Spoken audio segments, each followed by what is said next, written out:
तो चलिए बना लेते हैं तोरई की सब्जी। इसको बनाने के लिए तोरई को छील लेंगे, धोकर छोटे छोटे टुकड़ों में इसको हम काट लेंगे।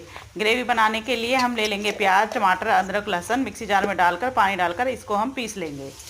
एक कढ़ाई में डाल देते हैं तेल, उसमें डाल देंगे जीरा और इस पेस्ट को डाल देंगे और सभी मसालों को डाल देंगे। ऊपर से डाल देंगे नमक और तोरई डालकर पानी डालकर इसको हम 5-10 मिनट के लिए पकने के लिए रख देंगे। तोरई पक चुका है, इसमें डाल देंगे कटा हुआ हरा धनिया। तो देखिए सब्जी बनकर तैयार है। आप एक बार ज़रूर ट्राई करें, खाने में अच्छी लगती है। Thanks for watching.